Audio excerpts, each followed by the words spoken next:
All right, today we're diving into one of the toughest parts of the crypto world, how to survive the absolutely brutal downturns that have really defined Bitcoin's entire history. We're going to explore how to navigate that extreme volatility that can, wipe out fortunes, but also create them. So let me ask you, have you ever really thought about what a 90% loss feels like? For anyone who's kind of new to the market, a loss that big might seem abstract, almost impossible.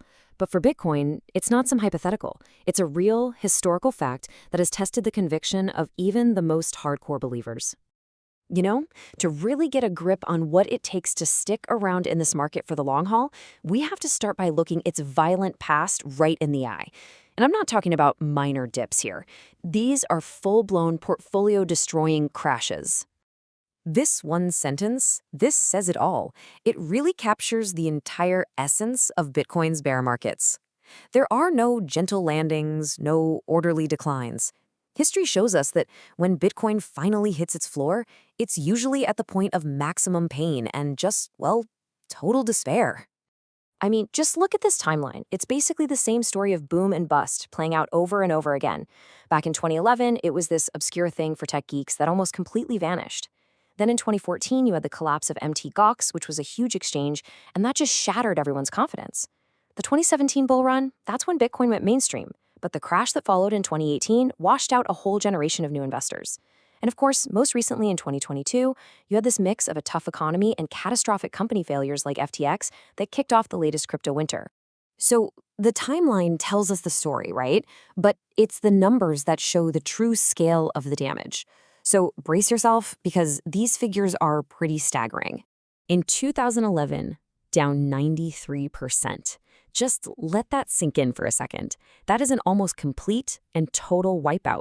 Imagine buying at the peak and watching every dollar you invested shrink to just 7 cents. Then you have the 2015 cycle bottom, down 85%. After another big run-up, the market just got crushed again, erasing the vast majority of the gains and testing everyone's patience to the limit. And the 2018 crash. This one came right after all that spectacular media hype in 2017, and the decline was just as brutal. It felt even more painful for the millions of people who had just bought in for the first time. And that brings us to the 2022 downturn, minus 77%.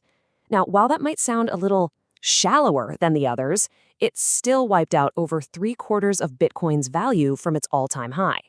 It just proves that extreme volatility is still very, very much part of the game.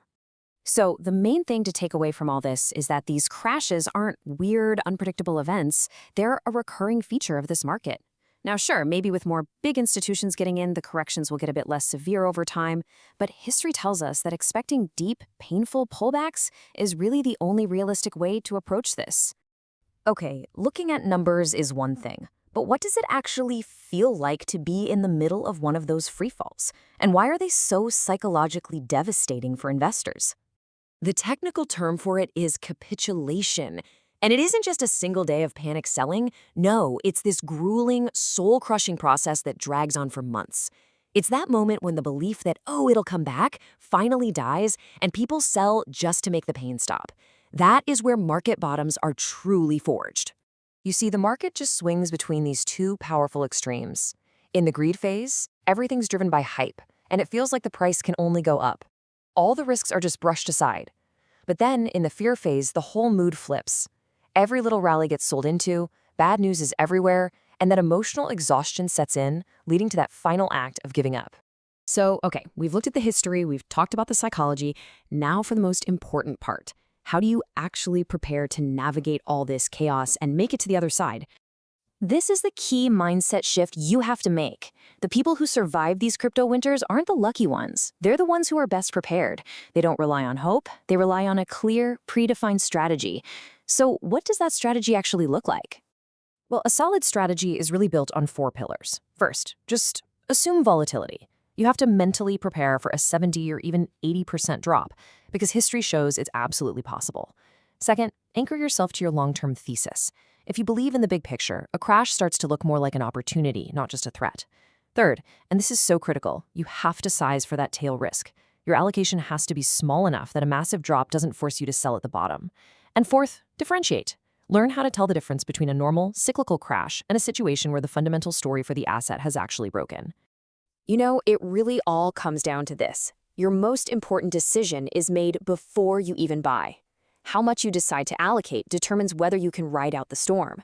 If a 70% drop would completely devastate your financial life or force you to sell just to cover other expenses, your position size is simply too large. Surviving is all about making sure you are never a forced seller.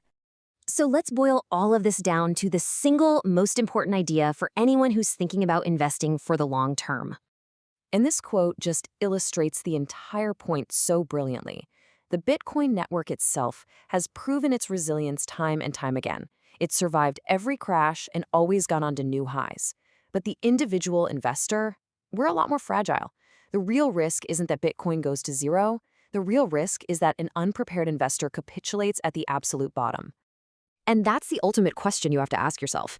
It's not about predicting the next move. It's about having a plan that can withstand the worst this market has historically thrown at investors. Because if there's one thing we've learned today, it's that the next storm isn't a matter of if, but when. Thanks for joining us.